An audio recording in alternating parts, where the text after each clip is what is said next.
આ તરફ ગુજરાત એસટી વિભાગે મહત્વપૂર્ણ નિર્ણય જાહેર કર્યો છે। રાજ્યમાં એક્સ્ટ્રા બસો કાર્યરત કરવાનો નિર્ણય જાહેર કરાયો છે। દરરોજની 1004થી પણ વધુ એક્સ્ટ્રા એક્સપ્રેસ બસોની સુવિધા હવે રજૂ થઈ રહી છે।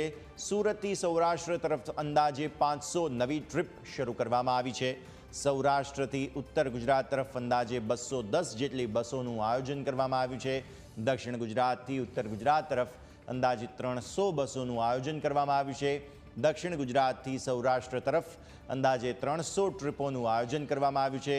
ઉનાળાના વેકેશનને ધ્યાનમાં રાખીને રાજ્ય સરકારે મહત્વપૂર્ણ નિર્ણય જાહેર કર્યો છે। તો બસો માટેનો આ નિર્ણય જે છે તે જાહેર કરવામાં આવ્યો છે, જેમાં નવી બસ જે છે તે અત્યારે ફિલહાલ અહીંથી ખાસ મૂકવામાં આવી છે। ઉનાળુ વેકેશન છે, જેને લઈને નવી ટ્રીપ, નવી બસો જે છે તેની જાહેરાત કરવામાં આવી છે।